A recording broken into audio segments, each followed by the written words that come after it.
Good morning, everyone. Good morning, everyone. Welcome to our first edition of Waking Up with Flyer and Ice. This will be a weekly review of recent games brought to you by the Heat Racer Sports Network. Please check us out, subscribe. Check us out on Apple on your ride home from work, from wherever you're coming from. Share it with your friends. We are a good listen because we are prettier in the car than we are on YouTube. With me today is Nick the Scout Tosti.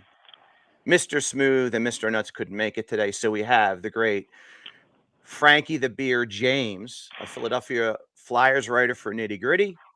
Yeah. For Flyers and Nitty Gritty, host of Frank the Tank podcast, co-host of Dusty Buttes. Welcome, Frankie. How are things going? Dan, it's a cold morning.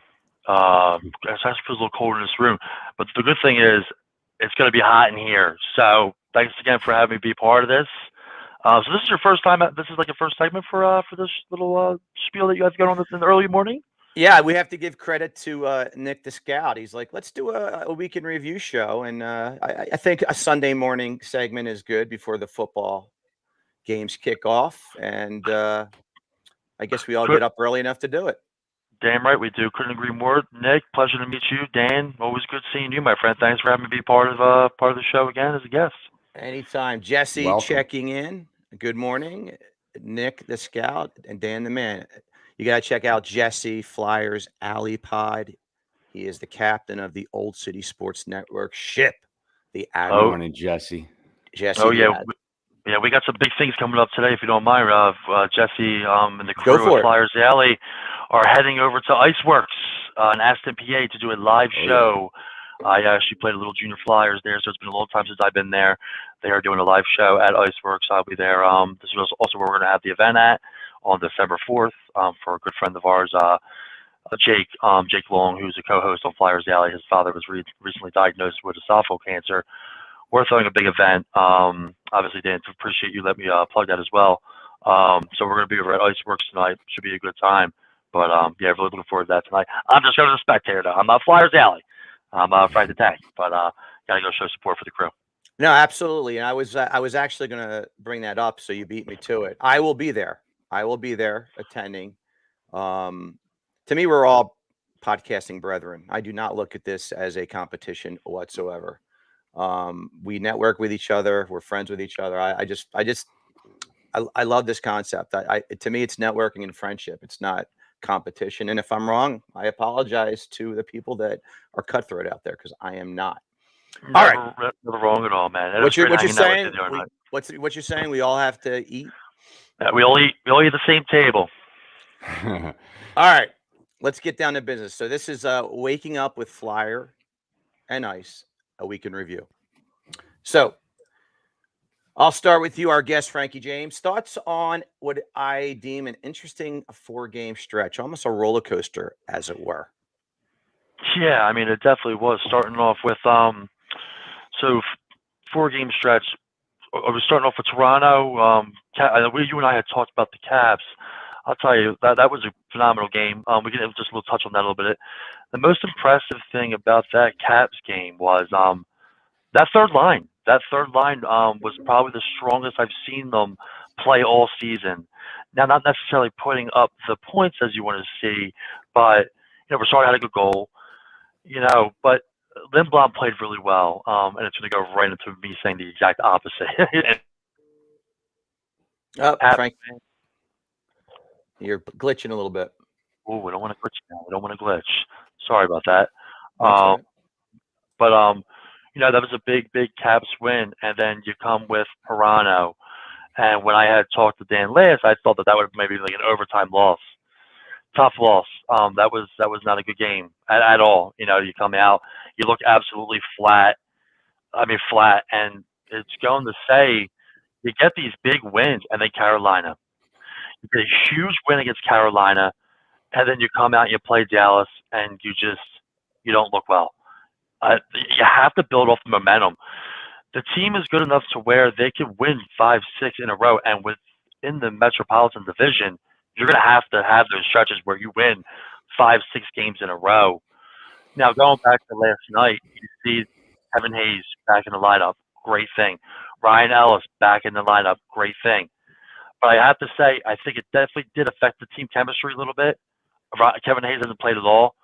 Ryan Ellis has been out now for a little bit. I definitely saw a little slow-mo in the game. But overall, you want to see more wins. You want to see the team chemistry get there. They played great. They played really well so far. But now plugging in these pieces that haven't been part of the team for so long, you're starting to see some of the flaws that are taking place. Oh, and it's a good thing that NAK is officially going to. Yeah. Now, Nick the Scout, building on what Frank just said, it's funny. I asked this question to both of you on my last 2 shows, the whole ebb and flow of sports. And if you look at the stretch before these 4 games, they did the same thing. They had these alternating great wins, confusing losses, and we would have speculated the points would have come from the other games. And the same thing could happen with this little 4-game stretch. They split the difference, but we would have thought maybe the other against different teams, the points would have come. So, Nick, again, talk anything to add to what Frankie said regarding the oddity of these games? No, I agree really on all points. And, leading up to this 3-game stretch, when we finished our previous podcast leading up to this, you gave us our predictions, and we talked about the psychology of sports and the ebb and flow of, coming off a big win and facing a team that you should really demolish and having a big letdown. And I'm pretty sure that's what, I'm not to toot my own horn, but I said we were going to beat Carolina and then go into Dallas and lose, because you just feel like that's the next chapter in the Flyers playbook. That's the way it goes. Maybe in all of Philadelphia sports, I don't know. Maybe we're cursed, and that's just what happens here more than anywhere else. But they've got to stick to AV's system. They've got to execute what they're meant to be, and they didn't do that against Dallas. Actually, Dallas played our type of game and beat us at our own game. Their forecheck was incredible. They've just put so much pressure on us. It made it that much more difficult for the Flyers to do what they do successfully in moving the puck out of the zone, being systematic. They did not have good puck support. We made a lot of mistakes because of the pressure that Dallas put on us. And going back to Toronto, our first line got very outmatched by their first line, and it was just like night and day. So, there's some concerns there for me. AV's flipping around the lineup chart now. We see Van Riemsdyk taking over for Konechny on that first line, which we'll address that in a little bit. We'll address that in a little bit. Okay. All right. I got you. And guys, before I get to my next question, last year at this point, the Flyers had a decent record, and Vance and I were talking about they were playing disgusting hockey. They were being thoroughly dominated in all the Corsi stats, but they were just somehow winning. And we knew the dam would burst, and then the season that transpired. But that season's over. I don't have that vibe. I know we've got our issues, but it's not the same vibe. But that being said, here's my next question, gentlemen. Goaltending literally saved the day and in our wins, and they were not to blame a lick in our losses. How concerned are you with their lack of scoring? Because if not for the goaltending, this could have been a 0-4 stretch. Frankie. You're absolutely right. I mean, this really could have been 0-4, and Martin Jones had a rough game yesterday. I mean, but they're getting beat up, as Nick had said. The goaltending has been superb. It's been probably one of one of the most beneficial things of the season so far. Now you go to a lack of scoring. You saw through so many games that Claude Giroux and Coots had 21 points combined early on, but I think through like 10 games. And now you're starting to see that fade out a little bit. It's the consistency. And then if the number one lines aren't doing it, and I'm proud of those number one lines, Giroux, Konechny, and Coots, I think that they have played really well. You want to see them continue to at least put some kind of points on the board or get things going. But there's always going to be that next man mentality up. Who is it going to be? Now, that second line with Farabee, Atkinson, like where do you go from there? I'm sorry, I think it has a lot to do with putting that new chemistry. And it's only one game, but you really didn't see the buzz. And I mentioned this. Yeah, I tweeted this out during the game yesterday. Oscar Linbaum is a concern for me right now. Yeah. He was a guy that was really supposed to be, you saw in the first line before he had gotten sick. And trust me, it's deep and close to my heart with the sickness that he had, with my own father. But it's coming down to the time where he's back. He's had a season. There's more consistency. Now there's also expectations. And Oscar Linbaum is a player that is expected to really do well. I mean, I've had him at a 25-goal scorer early on. I mean, you saw what he could show, and now he's back. I mean, he has 1 point in 12 games. I mean, I'm pretty sure it's a stat. That 1 assist. I mean, it comes to a point now where players are going to start coming up. Who's going to get sent? I mean, he is going to be the odd man out. You can't put him on the fourth line, so to speak. Maybe he needs a little time. And I'm not even saying nothing about a mental game. His game is just not there right now. And he's making smart plays on smart shifts, but you have to see that all the way through. Who's going to be the next guy to score the goal? And Joel Farabee's starting to put the puck in the net. JVR is a player that I just really want to cut that contract, to be honest with you. That in front of the net presence so much, he's not doing that anymore. That was last year. And that's where he got majority of his goals. He was in front of the net. He's not a sniper kind of guy. He's in front of the net on the power play, tries to get the puck in the net. He's a body. And I played against him, so I know how big he is. So, see, who's going to be that guy? And my biggest thing is I'm waiting for Wade to get back. And when Wade Allison comes back, he was my next Joel Farabee. I think he's that one piece where you put in and you solidify these lines with a guy like him to get the scoring going, maybe a little spark in the lineup. Obviously, that's not going to happen yet. But, there is a lack of scoring and a lack of consistency. And the players that you're expecting to really kind of shine at this point in their career, they're not. And i.e. Morgan Frost, he's still in the bottom. Is a guy that we really thought was going to shine. He's not there yet. Oscar Linbaum, same thing. Yeah, it's Nick. Nick and I have been saying that for multiple shows on eggshells, as it were, because how do you beat up Oscar? And you kind of were doing the same thing in an eggshell kind of way. But yeah, he's showing nothing. And yeah, it's accountability. I mean, you have these players have to be held accountable. And I'm looking at as a journalist. It's okay to critique players, and you just stay away from the health side of things. We are focusing on his game. Right. No, I agree. And that's kind of like the way that you word things, the way I word things. We're focused on his game right now, and his game is lacking. I mean, and it's sad because this is a player that you had a lot of high hopes for. And I'm putting aside the health aspect of it, because I think if he wasn't healthy, he wouldn't be playing. He's in the lineup. So I have to take it as in he's ready to play. And he's not performing to where we know he could be at. Yeah, I think it's a matter of time. I think you're exactly right. Nick, I'll go to you with the next question. And then, Frank, you can jump in, of course. The power play has been faltering of late is an understatement. They were 1 for 14 in this 4-game stretch. Now, they had nice puck movement last night, but they're 1 for 14 and 3 for their last 30. Nick, what do you see is wrong with this power play? What's right with this power play? It's again, when we talk about the skill set that Alain Vigneault game plans with this team, we're not executing on what our strengths are, and that is breaking we're struggling on the power play from zone to zone. So, there's not a clean zone entry, which is going to just it's going to set you back, 10, 20, 30 seconds, because now you're going back, you're getting the puck again, you're trying to break out the puck again, you're trying another zone entry. So, and we're just not keeping possession. There's just nothing going right on this power play right now, Dan. And I don't have the answers. I don't know what it is. I mean, our players are our players. We have, and that's not going to change. So, I think they've got to get back to basics. I mean, we really have to just move the puck.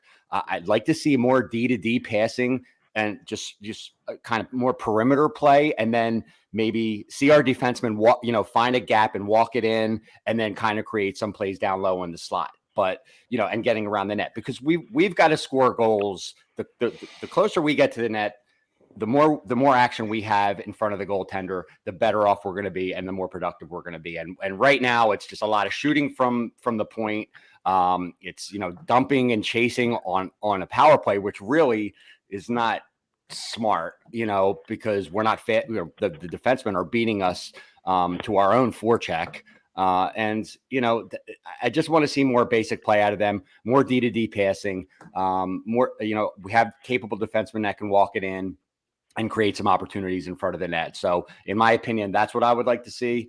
But, I don't know, man. It's frustrating watching them on this power play. It's just, can't be over and over and over again. We're seeing the same thing and expecting a different result. So I'd like to see something change here. Hopefully they're practicing that this week and making some adjustments. Now, Frankie, the benefit, and this is a good way to tie in our affiliate. I have Envy Streams, and I'll lay in bed and I'll watch all the late games. So I was watching Colorado the other night. Their power play, I mean, they're stick handling the puck, zigzagging into the zone.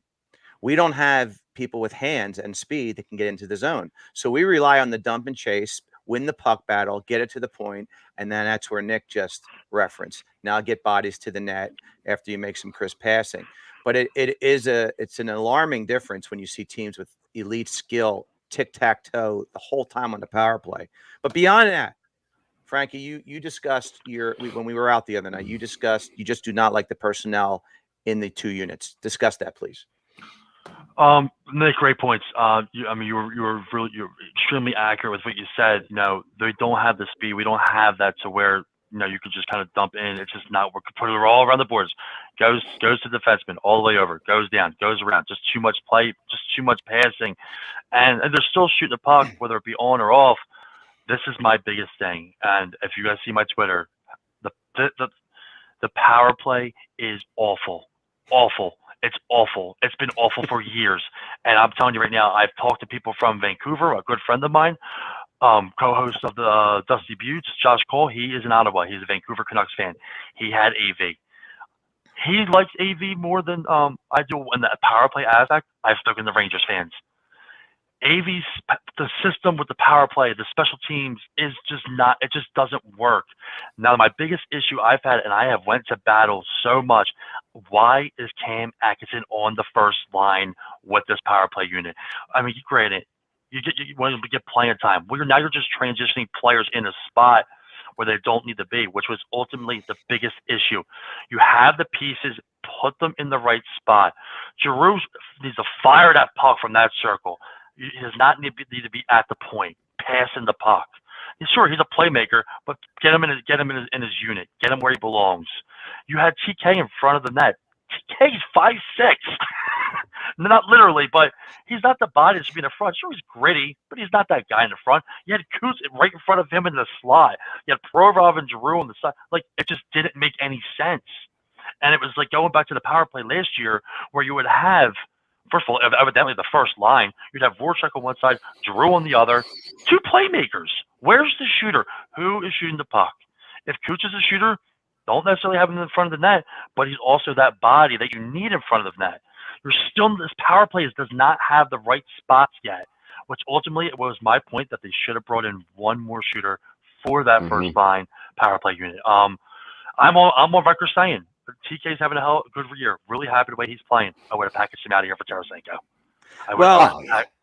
Absolutely. And listen, if they're still in it and they're still struggling with the power play, they have the assets now. Would you agree? to maybe make some the moves. depth of this team is phenomenal. I've been saying it for years. It's just a matter of will our hearts be broken if certain young kids are traded for a Tarasenko type player? But we'll see. We'll cross that bridge. We'll cross that bridge when we get. Just don't move Cam York. Just don't move my boy. That's what I'm saying. That's what I'm saying. No way. We don't want our hearts. We don't want our hearts broken. So yeah, Jesse referenced earlier that he was in a press box with Wade, and Wade will be back shortly. So we'll see if Jesse, you could chime in again. Will Wade just jump right in, or is he going to need some time with the Phantoms to get the rust off? And we'll get back to you shortly on that. My next question. Now, Frankie, you mentioned this, and I'm glad you mentioned this because I didn't want to say an excuse, and you did not use an excuse. You used the term disappointment. Now, I know it was a back-to-back, but I'm discounting last year's team because almost every game, different team. And because when I say I've never seen, I don't want people to say, look at last year. Last year was just the team was in a malaise. But it's been a long time since I've seen a team so blatantly tired. It was so damn obvious. In that second period, they were moving in mud. I mean, it's like they weren't even going after the pucks on 5-on-5s in their own defensive zone. It was unbelievable. You would think adrenaline from that great win against Carolina would have moved them forward. Now they showed some fight in the third period, but it was a little too late. So, Nick, I know the back and backs can be tough in this league, but knowing you have some time off after this game, knowing you came off of a big win against Carolina, were you surprised how flat they were? No. Because I picked them to lose. Exactly. First of all, I think, again, if you look at Dallas's record, you think you should just go in and handily take care of that game last night. But man, I like the setup of this hockey club for Dallas. I think that you're going to see them go on a little bit of a stretch and come out of the basement and start to put some wins together. I mean, they got some players in Heiskanen and Sagan and Pavelski and even the young kid Robertson. He looked really good last night. Jamie Benn is still playing well. So I don't think we lost to Peterson, a really bad hockey team. Yes, we were flat. Dallas they played an awesome game last night. I mean, their forecheck was incredible. I mean, they put so much pressure on us, and they deserved to win that game. I mean, they had jump from start to finish where we did not. So it's not a. I mean, again, listen, we're talking about a 3-game stretch here, and we would have been ecstatic with 4 points coming out of this 3-game stretch. I think the game we should be focusing on more is what happened against Toronto. Obviously, Hart just stole the show against Carolina. So, the reason why we won that game was him. He may have had the best goaltending performance of the year from any goalie. I mean, it was just incredible. The kid is so fundamentally sound. He's so focused. His movement, geez. I mean, positioning. The positioning is so incredible. He's got that Felix Potvin kind of a feel to me, and it's great. It's great to watch, and I don't think you can blame much of what happened last night on Jones. No. Not to disagree with you, Frank, but maybe that last goal, with a bad rebound and. But it was a wide open net. Our defensemen weren't really covering. I think it was Farabee or somebody on the back check that it was Oscar. It was Oscar on the back check on one of the goals, and just kind of out of position. And we just got to clean all those things up. I think they will. I'm not overly concerned. Yeah. I'm not overly concerned that they're in a downward spiral because of the Dallas loss. So, to me, I think they needed to come out and play against Toronto better. And they didn't. Carolina obviously was a great win and, had the letdown last night. So, we got to see what happens moving forward. They got to get back to the way they play hockey. And we just talked about all that. And Dan, is it too early to talk about what happened with the line changes, or am I jumping ahead of the game there? We could do that now. All right. Yeah. So now you've got Konechny, which I think he's been struggling. He watching him play, I focused on him quite a bit over the last couple of weeks. He looks like he's skating around aimlessly, like he's skating hard, but there's like, what is he doing? Chasing pucks on defense and just not being in the right position. He's skating hard, but just not putting himself in a position where we should be more productive in the offensive zone. So, now they drop him down to the third line with Loughton and Brassard, which I kind of like that line. I think we have got, bringing up Van Riemsdyk.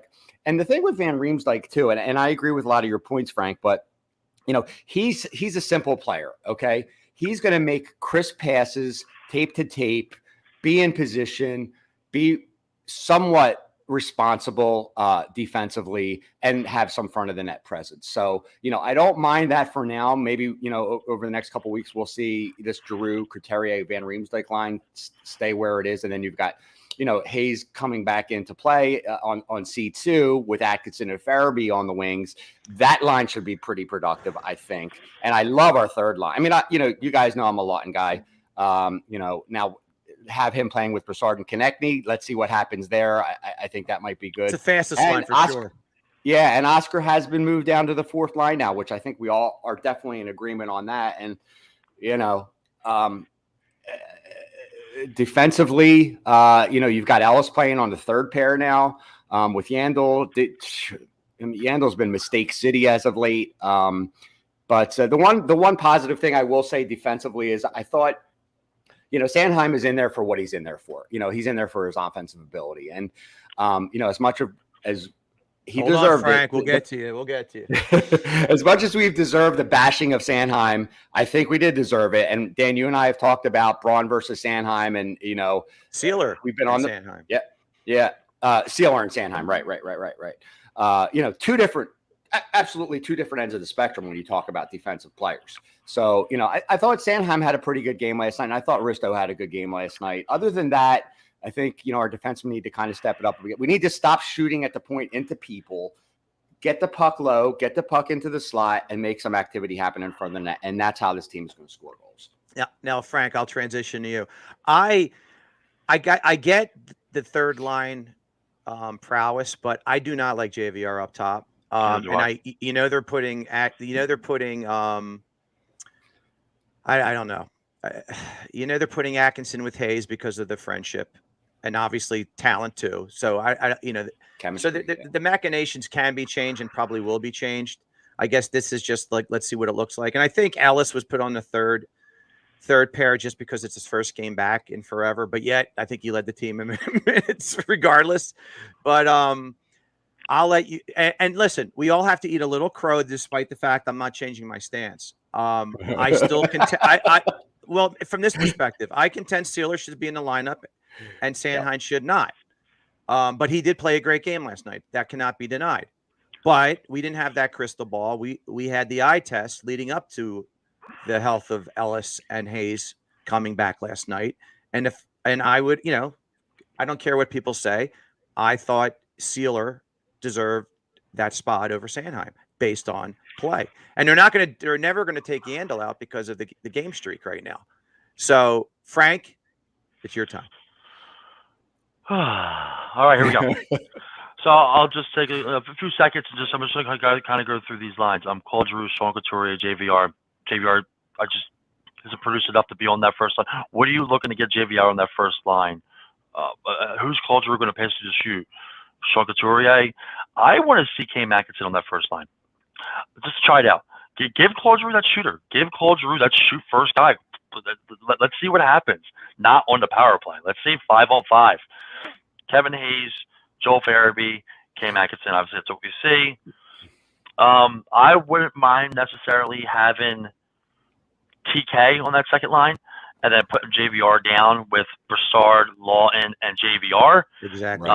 I think that gives it a little bit more bulk, a good bulky line, Lawton, little torpedo out there. You got JVR, some good size. Brassard still can make a few smart plays.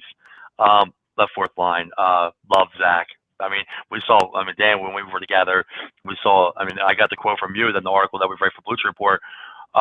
Your quote was was awesome because Zach McEwen has been a really difference maker in this lineup when he's in. Nate Thompson, I think he's one of the guys that will go make a statement hit when needed, like fourth line. And Linbaum is just looking to get his feet wet, man. It's some sad, not like a feel bad level, but he's got to get it going. So much potential behind that kid. Let's go over to defense. Ivan Provorov, Justin Braun. Justin Braun, in my opinion, has been probably one of the best defensemen this year. He's proved it. I think he's shown it. I want to see him have a little bit more time, and I think that's why he's now in the first line. Chemistry is everything, especially for defense. It was the first position I played when I played hockey, and I played for a substantial amount of time. You have to have that chemistry, and I liked Ellis and Provorov. That's why Ellis was brought here.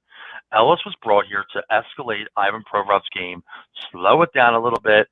Not about the numbers, it's about not about the stats. Eat up the time, stay on the ice, make smart plays, and Ivan Provorov will escalate his game with Ryan Ellis, and that's why, in my opinion, Ryan Ellis is here. Travis Sanheim and Risto. Risto's been pretty good, but I want to see. I mean, he's known as the body. Like say more, get in there and get the hit. You saw it the other day when he stuck up for one of our players. I want to see a little bit more out of him. I think he's healthy. Sanheim, to me, flat out, really good game. Really, maybe his best game of the year. It was, yeah. The offensive defenseman aspect that you were talking about, Nick, I don't see it. I don't see when I see an offensive defenseman, I see a guy maybe like an Andre Mazaros, Gus Despair's first year, 13, 14 goals, maybe even 12. I just don't see Sanheim doing that. I don't know why he's listed as an offensive defenseman. My opinion, an offensive defenseman is somebody on the lines of Cam York when he comes up here. That is an offensive defenseman, a puck-moving defenseman, sort of like a Kim Janssen, back when we had Kim Janssen.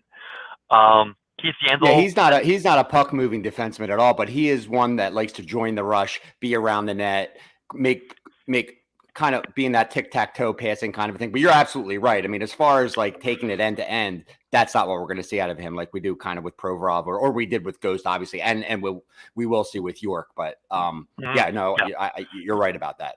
I appreciate that. Thank you so much. And Keith and Ryan Ellis, I think that I agree with you, brother. Ryan Ellis is there. Get his feet wet. I want him back up there with Provorov. I want them to mold together. You own the rights of Ryan Ellis for 5 years. Let those guys get it together, man. Let them get it together. They were a really good team. You saw how strong that first line was incredible. And I got to watch a lot of them down in Voorhees when they were messing around and playing. And then obviously during preseason. And when I watched the game, being a player and obviously a journalist, I'm not watching, oh, nice pass. I'm watching where's their skating at? What's their communication like with just looking at each other? Because we saw plays last year without this defense. And Provorov would throw it over the other side. It bounced off the wall. Here comes Barzal coming in to score. Like there was just no communication. Mm-hmm. And I'll make it this small point before you guys move on. Think about the players that we brought on. They all had a letter on their jersey. They're all leaders. They're all veterans. The accountability is going to be raw. Ghost. He's a punk. He does move the puck, but he forgot how to play defense. Ghost forgot how to play defense, and he became a liability. And he was getting paid too much money. No, that's definitely true. So I think my two general managers above me, I think if we in our little world, we would like to see essentially TK and JVR swapped. No, we like to see Cam up, JVR to the third line, TK to the second line. I think that would be a strong in our little shell game, as it were. You could really go Cam or Farabee up there in place of that JVR spot. I mean, yeah. We've seen the Farabee. I really want to see. I've been begging for it, and this is more of a fan aspect. I want to see Cole Giroux with someone that can fire that puck. Cole Giroux has some incredible passes. I mean, you saw that one TK goal. Obviously, it was the one power play goal that actually did work from Cole Giroux at the point. Man, he can have some crisp passes. I really want to see Cam Atkinson up there. I think it would. I just give it a shot. Why not? If you notice, the one thing they're clearly practicing that I have never seen them do in any year, their banking the puck from deep off the boards. Yeah, with intention this year. It's really pretty neat, and they're very good at it. They're very good at it. Frank, you see Claude will point. Like you'll see Claude's root point like back. It's like a point guard saying, play number two, play number two. Yeah. Omaha. Yeah, so they've really worked on that. And it used to be, you go to certain arenas and certain boards have different, this board has, chinks and they're not level. This board's dead. With Montreal used to have lively boards, and the Garden back in the day, they had dead boards.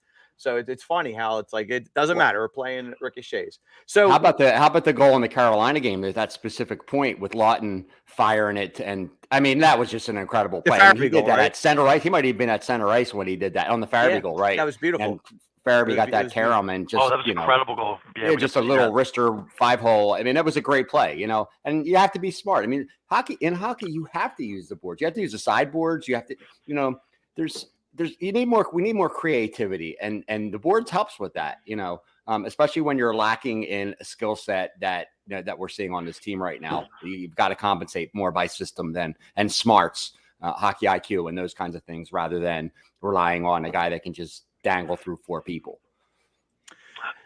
Great point. So I like to try to highlight at least the early stage of the season, all the new acquisitions. And we've done that. I mean, Atkinson's been great. We talked about Risto a lot last game.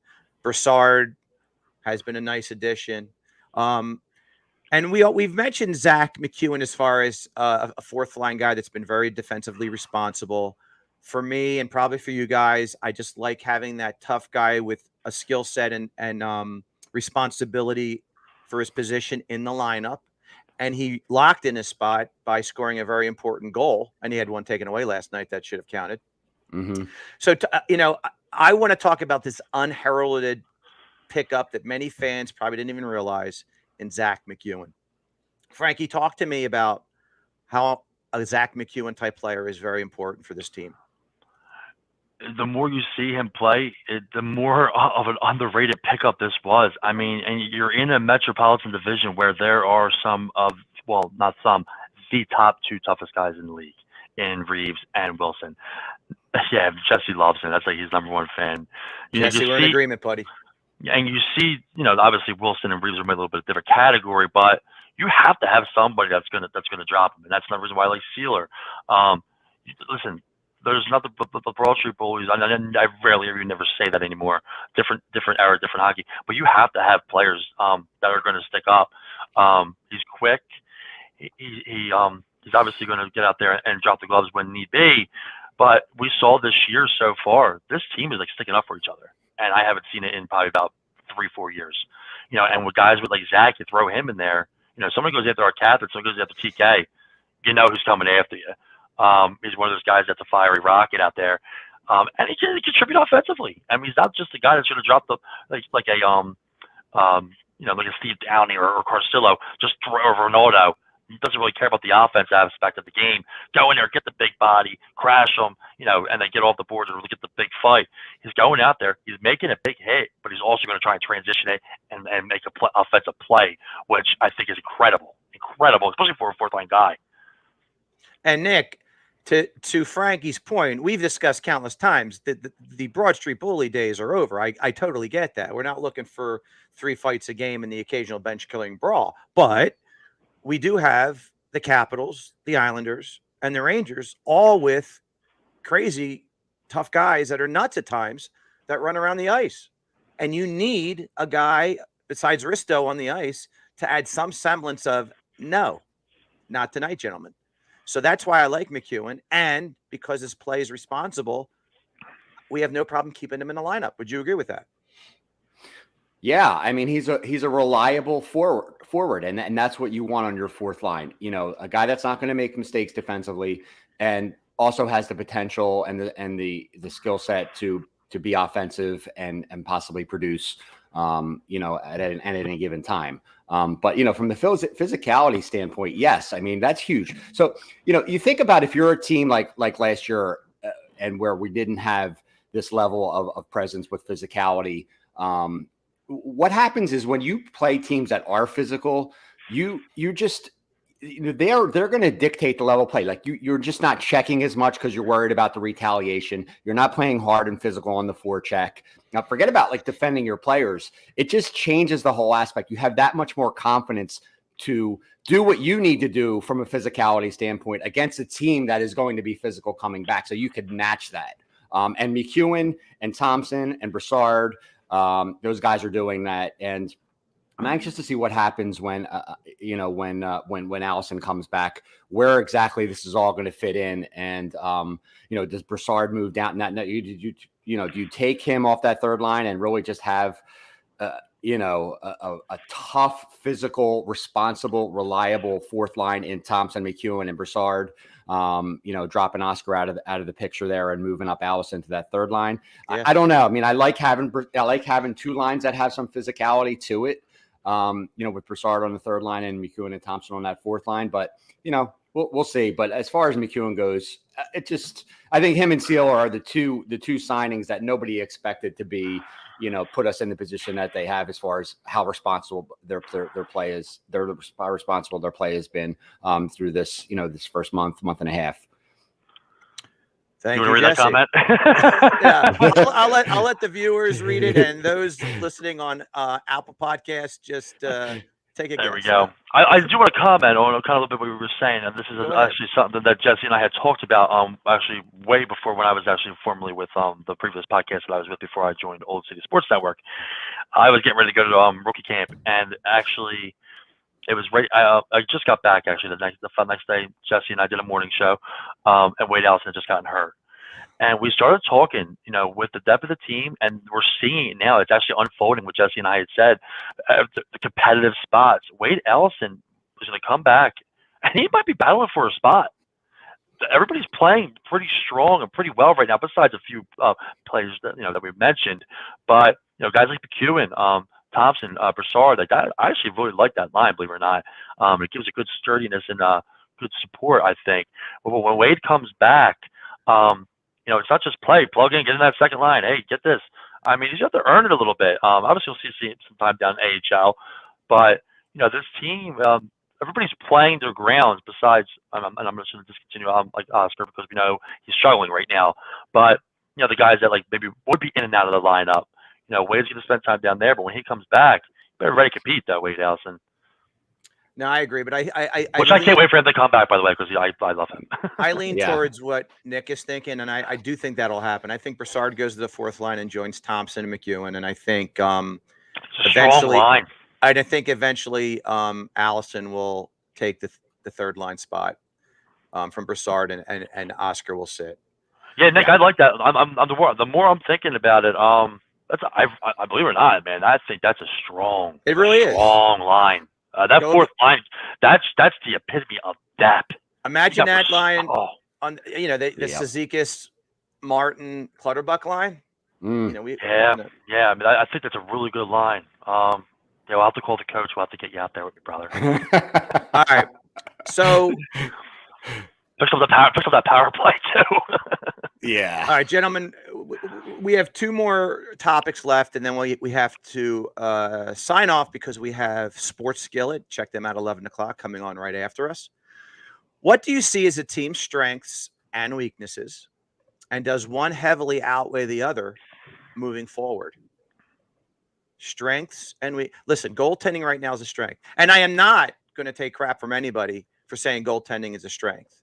I am not. Well, I've never listen. If you watch my show, strength. I mean, look what we're saying. Right? No. But here's where I'm getting at. Before I let you guys speak, I've been attacked on Twitter for saying you hate Carter Hart. Nick, you've been on the show for a year. Have I ever said I hate Carter Hart? No. I just said he's got to show me something after the year he had last year. I mean, Frank, on your show, not you, and I don't mean in a negative way. You guys were killing Grubauer for an .882 save percentage. I watched Dusty Buttes, and it was a great show. And Grubauer's been playing terrible, correct? Well, he has been. So the fact that he won that game with that save percentage, which means like another team was just more deflated than actually what his game was. Right, but my point is Carter Hart last year had an .877 save percentage. We know the defense was horrible, but Frankie, you and I had a discussion. You agreed with me. He has to make some of those saves last year. So all I've been saying is he's got to show it to me, and he's been showing it to me.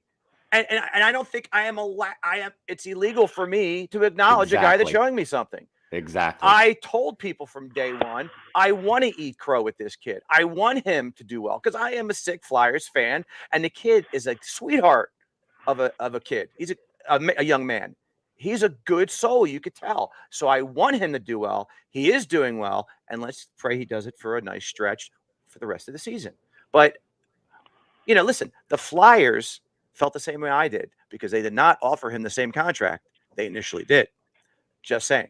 So anyway, Carter Hart's been playing well. Martin Jones has been playing well. So, gentlemen, besides the goaltending and perhaps the balance, give me the strength, weaknesses, and are you concerned about the weaknesses maybe moving forward? Frankie. Carter Hart's the franchise goalie, by the way. That being said, if he sticks, it's hard. It's hard not to touch on it because you saw. I'm just very briefly. There were times this year, and I'll discount the defense that there was cluster. A soft will go in, and then another soft goal will go in. I mean, 5 goals against average. I'm sorry, not goals against average. Obviously with the defense, we talked about this, but when 5 goals are going in, it's a little bit more than defense. So I understand your point of maybe a little concern. Goalies have not always worked out here in Philadelphia. And when they did, we shipped them out to Columbus, and he won 2 minutes, Bobrovsky. But with that being said, there's my final take on the goaltending issue of it. They got everything they need for everybody to succeed. The team. Carter Hart struggled. You got him a solidified defense in front of him. And it's showing. Carter is playing much better. He's confident, much more confident. And I'll tell you, one thing I really see in him is his positioning. The soft goals are really no longer. Besides that first Vancouver game was a little rough, but his positioning is incredible. He looks incredible. The economy of motion. I'm sorry to interrupt you, Frankie. The economy of motion tells you when the goalie is confident. When Carey Price is on top of his game, the guy barely moves. Carter Hart is so possessionally sound, and his economy of motion is so sweet right now. He's in his zone. So yeah, again, I'll put barbecue sauce on my crow. I hope he has a great year. I said I had concerns for Carter Hart. I never said I didn't like Carter Hart. So anyway, Frankie, would you agree that the weaknesses are maybe finding that legit sniper to add to Atkinson? We need one more. I think. You said Tarasenko earlier. Yeah. I mean, I don't want to a player like that.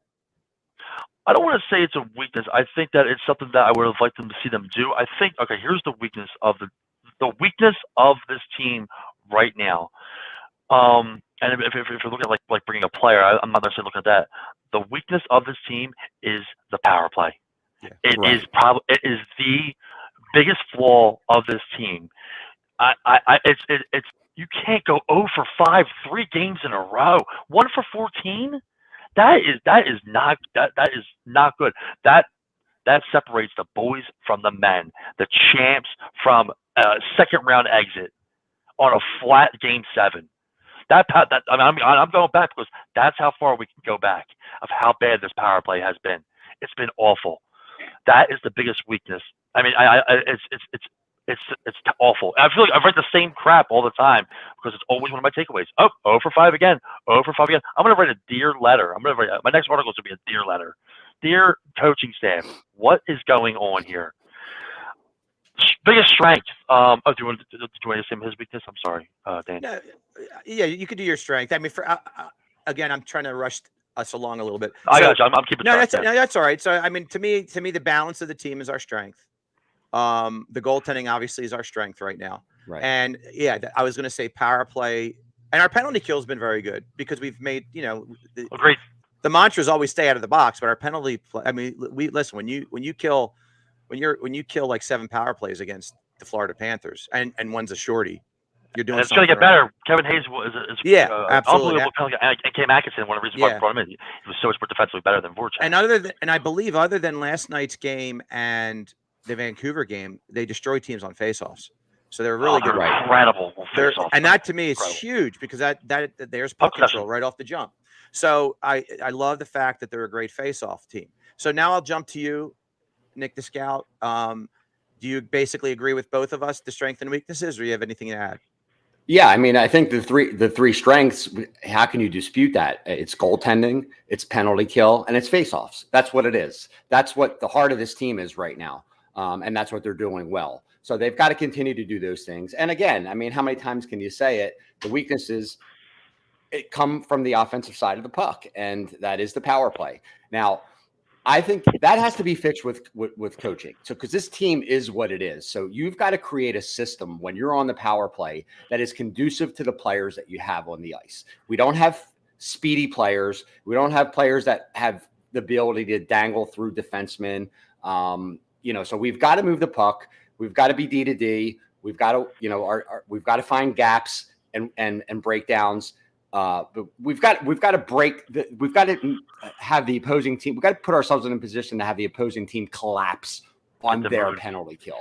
And the only way you do that is move the puck, get your defensemen involved, and then find opportunities in front of the net. So, and then obviously finish it up with a shoot, somebody that's going to, is going to shoot it. So yeah, I mean, that's a big weakness that could be fixed with coaching. I think it will be fixed because there's just, I don't know, is there any way that they just can continue on this stretch of 0-4? But it's early. Let's see if they come out of the gate. Who do we have up next? That's our next. That's our next topic. There you go, Dan. Thank you for the segue. You're welcome. Thank you for the segue. Our next 3 games this week, all at home. Calgary. Now, I will say this. Calgary has stumbled since they've last played us. I think they had 4 losses in 6-game stretch. Tampa Bay, we know about Tampa Bay, and Boston, always a solid team. But they're, after the gauntlet we've been through, gauntlet doesn't intimidate me as they did last year and in years past. So I'll start with you, Frankie. You see this stretch of 3 games, and maybe next Sunday we'll be discussing it. Give me your total points predictions in these 3 games. I can look at Nick and we're like, dude, this could be concerning. This is really concerning. And I mean that like because of how tight the Metro is. You drop these 3 games, and it's very possible. And sadly, man, I don't. Oh God, I think they could beat Boston. I think Boston still has that great line. I think that they're losing. They're just losing confidence in their team. Ever since Tuukka Rask left Boston, when they were going to the playoffs, I think they lost a lot of confidence in their team. They're 4-2 in their last 6 games, so they won yesterday. They beat the Devils. So now they're 5-2 in their last 7 games. Always a competitive team. Dude, I think. They're going to win 1 game. I hope they steal 2. Oh, God. You know what, guys? Though I think this is the kind of stretch where we talk about sports psychology, Dan. We've talked about it for the past 2 shows. If they get up the way they played against Edmonton, the way they played against Carolina, the way they played against what was the other big win they had? The Edmonton, Carolina, Washington. And Washington. Yeah. If they can get up for these teams, which they seem to do, they seem to get up for the big games. And most of the Florida game too, despite I think they can take Calgary and Tampa Bay and lose to Boston. But again, this is all right. Frankie's raising his hand. I have a great question. He used to be his teacher, so he's raising his hand. Frankie. Here we go. And this is my little final question. Does Brian Elliott play for Tampa when we play him? Does Brian Elliott play? What do you think? Well, I hope so. So do I. I hope so. Me too. Yeah. So Nick, what are you looking at points, Nick? I'm gonna be optimistic. I'm gonna say 4, and it's gonna be against Calgary and Tampa Bay, and they'll have the letdown against Boston. With a Brian Elliott goaltending? No, that's a big thing too. I mean, I don't have Tampa Bay's schedule up. I don't know if they're a back-to-back or if they're in a situation where they have to rest and put Elliott in. I don't know. but I'll look into that. I'll shoot you guys text. Yeah. I'll look into it. I get my points right all the time. I just get who they get it against Yeah, wrong right. every time. Honestly, I generally get the point totals correct in the stretch of games, but it's always against the wrong teams. I'm kind of this when I saw this, I was like, oh boy. So I'm gonna go 3. I'm gonna say a victory, a shootout or overtime loss, and then so I'm gonna say 3 points in this 6-point stretch. So, ladies and gentlemen, this concludes our waking up with Flyer and Ice. And Frankie, dude, the invite's always there. We appreciate you coming on. Some of it's time for you guys to come join us. Absolutely. We'd love to have you. Seriously. Absolutely. Absolutely. So on behalf of Nick Descaltasti, Frankie James, I am Dan Green. We are Flyer and Ice. Check us out on YouTube. Check us out on Apple Pod, all the podcasts. Check out Fuse Barbershop, the great barbershop in Newtown. Frankie, you need a haircut. Fuse Barbershop. My hair is flowing, brother. In Newtown, Pennsylvania, Frankie. You're close enough. I know where you live. And if you don't have Envy Streams, what are you thinking? Cut the cord from cable. Check envystream702.com out. They give you a 24-hour free usage. If you have Android or a Fire Stick, you can check them out. And it's unbelievable. All I do is watch hockey at night, laying in bed. West Coast games. Again. I watch Golden Girls. You watch Golden Girls. All right, for my crew, again, I'm Dan Green. Let's go Flyers. Let's go. They have a nice schedule coming up. Let's see if we can steal some points. Take care. Have a great, safe week, everybody. Go Eagles.